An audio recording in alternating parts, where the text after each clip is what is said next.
Pa došao sam prvenstveno da se riješim konstantnog stavljanja i skidanja leća. Često mi se znalo dogoditi da dobijem neki udarac i da mi leća samo ispadne. Sutra dan, prva kontrola, ja otvaram oči. Nikad u životu nisam ovako vidio. Mislim da je možda mogao za koji gol više sad, jer znalo mi se dogoditi da promašim zato što nisam dobro vidio. Pa moj život prije operacije sa konstantnim naočalama i lećama, pa stavi, pa skini, pa zaboraviš, pa si čorav. Kako to je bila jedna prava avantura. Ja sam mislila da će to i duže trajati, da će to, kako se zove, cijeli taj proces biti onako i kompliciraniji, ali zapravo kad je sve krenulo i operacija koja je trajala, mislim, nekih 6-7 minuta, jako kratko, to baš mi je to ono sve ovako prošlo, gotovo i išla sam kući. Najviše di vidim promjenu mi je noćna vožnja. Noćna vožnja mi je uvijek bila problem, pogotovo zbog toga astigmatizma, ali sad više ni toga nema, znači stvarno je divota. Ili ti isto more, kupanje, ne moraš paziti, vaditi leće, pa ne smiješ gledati u moru, nego samo ideš i živiš. Ogromne preporuke.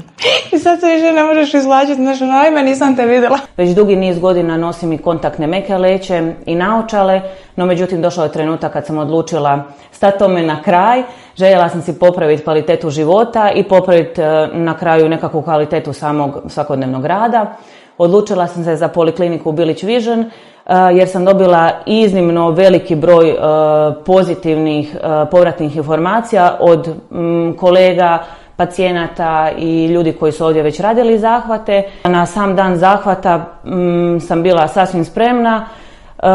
Prva 2-3 sata nakon samog zahvata sam bila malo ošamućena, ajmo to tako reći, dok se nisam navikla na svoje novo normalno. Nakon operacije stvarno sam uspio vidjeti bez naočala i bez ičega, i to je nešto prekrasno i nešto neopisivo, i sa tako velike dioptrije doći na nulu. Budit se bez naočala i leća stvarno je neopisivo, nešto neopisivo. Sama operacija trajala je svega 10-ak minuta i bila je potpuno bezbolna, nisam apsolutno osjećao nikakav pritisak, nikakvu bol u svojim očima. Ja sam već na prvu kontrolu došao sa svojim autom, dakle vozio sam. Nakon ovog zahvata uopće mi je žao što sam proveo 2 godine sa dodatnim pomagalima, jer ovo stvarno je olakšalo moje dnevne rutine za 100%, kod da sam se ponovo rodio. Odlučila sam se na lasersko skidanje dioptrije radi toga što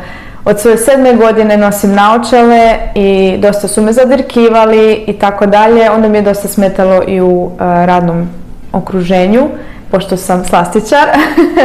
Od recepcije do sestara do doktora svi ljubazni, sve lijepo objasne što god vas zanima, na sva pitanja odgovaraju.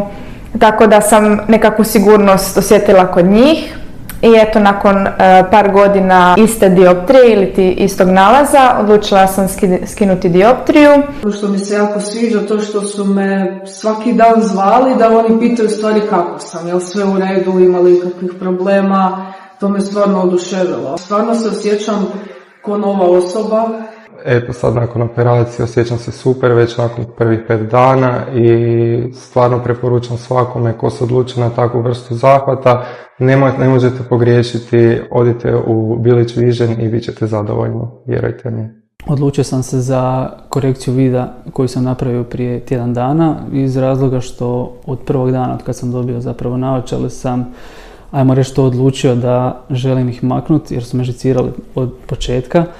Pošto se bavim puno sa sportom, tako da korištenje i leća i naočala konstantno mi jednostavno nije odgovaralo. Vidio sam mnoge i poznate koji su to reklamirali, tako da sam odlučio se za polikliniku Bilić Vision. Sad napokon mogu napraviti ovo. I to s osmijehom na licu.